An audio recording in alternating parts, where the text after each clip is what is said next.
Kami dari kelompok 1 Administrasi Publik 2B UIN Sunan Gunung Jati Bandung yang beranggotakan 1. Eri Nurfitri, 2. Hilman Guntara, 3. Ilham Ainurofi, 4. Ila Damayanti akan membahas perihal konsep sistem administrasi negara.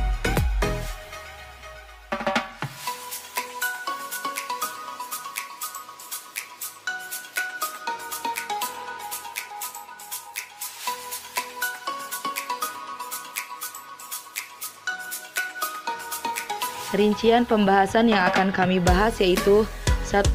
Sistem, 2. Administrasi, 3. Negara, 4. Administrasi negara, 5. Sistem administrasi negara.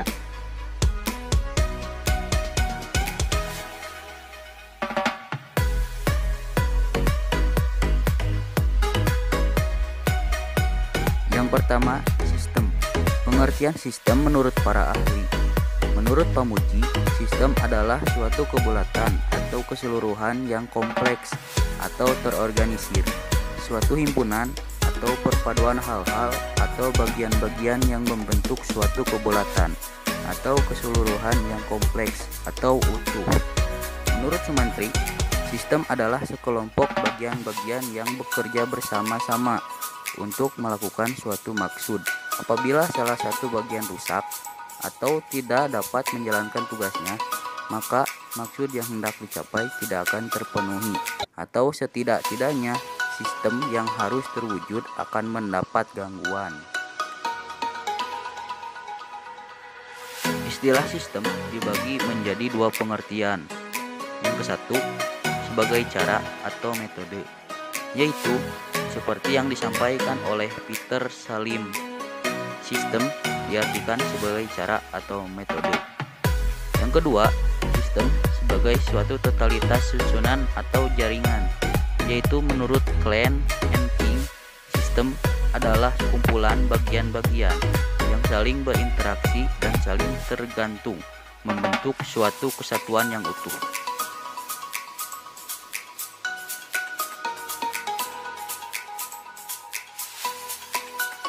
Unsur-unsur sistem. Yang pertama, terdapat kumpulan objek. Yang kedua, terdapat hubungan atau interaksi antara unsur-unsur atau elemen-elemen. Yang ketiga, terdapat suatu yang mengikat unsur-unsur tersebut menjadi satu kesatuan.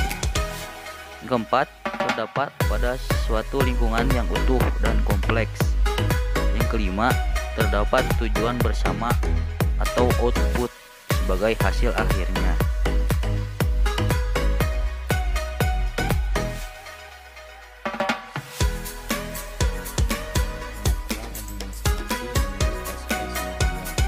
Mendefinisikan administrasi sebagai keseluruhan proses kerjasama antara dua orang manusia atau lebih yang didasarkan atas rasionalitas tertentu untuk mencapai tujuan yang telah ditentukan sebelumnya. Sedangkan menurut George F. Perry, mendefinisikan administrasi adalah kegiatan perencanaan, pengendalian, dan pengorganisasian pekerjaan perkantoran, serta penggerakan mereka yang melaksanakannya agar mencapai tujuan yang telah ditetapkan.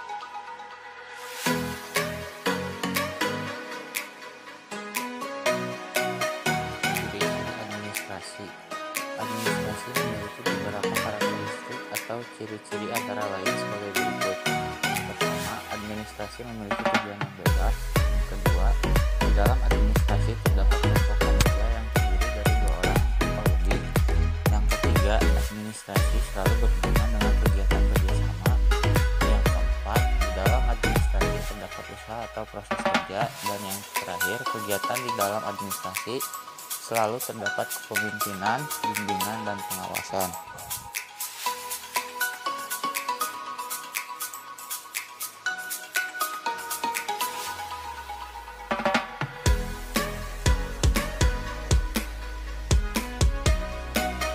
Fungsi administrasi menurut Sondam P. Siagian yaitu ada 5. Yang pertama, perencanaan. Yang kedua, pengorganisasian. Yang ketiga, pemberian motivasi. Yang keempat, pengawasan. Dan yang kelima, penilaian. Sedangkan menurut George R. Perry, fungsi administrasi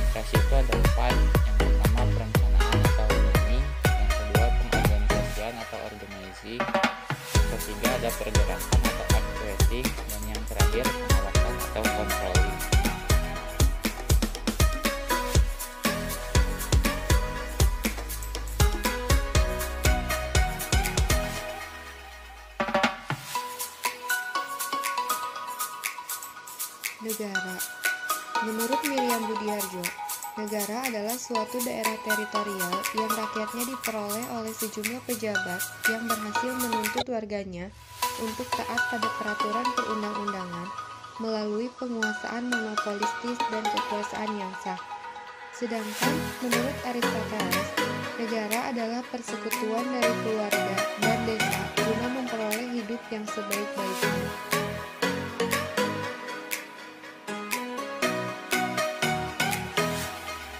Syarat negara ada 4. Yang pertama, adanya wilayah.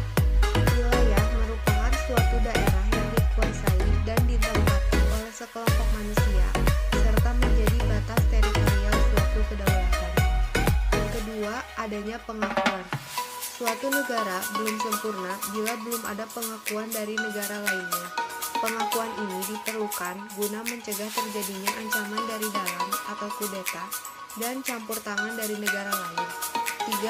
Pemerintahan.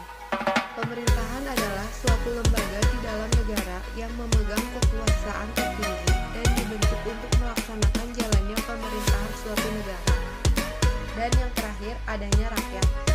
Rakyat adalah orang-orang yang menetap pada suatu tempat dalam periode waktu yang lama. Rakyat merupakan unsur terpenting dalam suatu negara, dan negara hanya dapat terbentuk bila ada kesepakatan para penduduknya.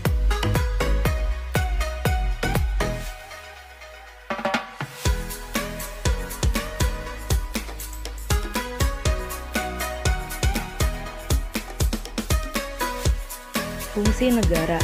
Menurut John Locke, fungsi negara ada 3, yaitu 1. Fungsi legislatif, membuat peraturan. 2. Fungsi administrator, melaksanakan peraturan dan mengadili perkara. 3.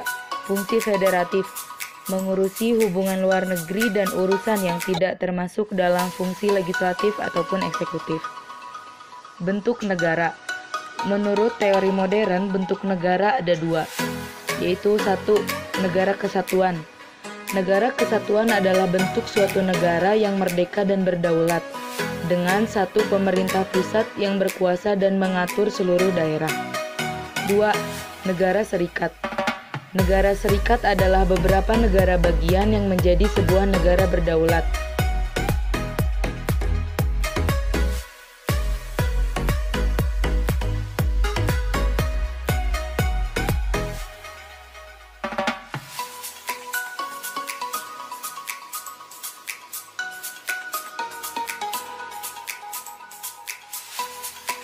Administrasi negara.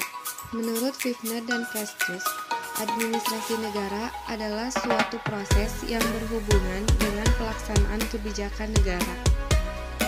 Sedangkan menurut Dimok dan Dimok, administrasi negara merupakan bagian dari administrasi umum yang mempunyai lapangan yang lebih luas, yaitu suatu ilmu pengetahuan yang mempelajari bagaimana lembaga-lembaga mulai dari satu keluarga hingga perserikatan bangsa-bangsa disusun, digerakkan, dan dikemudikan. Ciri-ciri administrasi negara menurut Toha. 1. Pelayanan yang diberikan oleh administrasi negara bersifat lebih urgent dibandingkan dengan pelayanan yang diberikan oleh organisasi-organisasi swasta. Kedua, pelayanan yang diberikan oleh administrasi negara pada umumnya bersifat monopoli atau semi-monopoli. 3. Dalam memberikan pelayanan kepada masyarakat, administrasi negara dan administratornya relatif berdasarkan undang-undang dan peraturan. 4. Administrasi negara dalam memberikan pelayanan tidak dikendalikan oleh harga pasar. 5.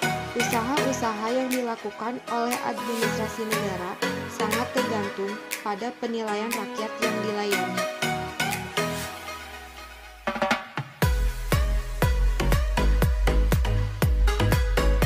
Fungsi administrasi negara.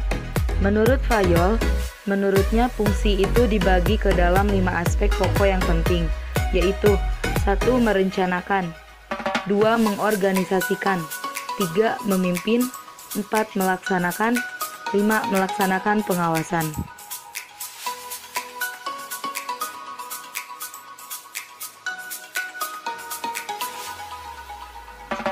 5. Sistem administrasi negara. Dari sifat sistemnya, sistem administrasi negara memiliki sifat 1. Abstrak. Yang dimaksud abstrak yaitu karena tidak dapat dikenali wujudnya. 2. Buatan manusia. Yang dimaksud dengan buatan manusia yaitu karena sistem tersebut merupakan campur tangan buatan manusia yang dirancang, dilaksanakan, dan dikendalikan oleh manusia. 3. Terbuka, yaitu sistem tersebut peka terhadap pengaruh lingkungan baik sosial maupun fisik. 4. Hidup. Yang dimaksud hidup yaitu karena sistem tersebut berkembang akibat sifat terbukanya. 5. Kompleks. Yang dimaksud kompleks yaitu karena di dalamnya terdapat banyak subsistem atau komponen, sehingga terjadi hubungan antar subsistem yang satu dengan yang lainnya. Selanjutnya, berdasarkan interaksi dengan lingkungannya, dibagi menjadi 2. 1. Sistem yang ditutup. Yang dimaksud dengan sistem yang ditutup adalah sistem tersebut tidak peka terhadap pengaruh lingkungan. Yang kedua, sistem yang dibuka. Yang dimaksud dengan sistem yang dibuka adalah karena sistem tersebut peka terhadap pengaruh lingkungan baik sosial maupun fisik.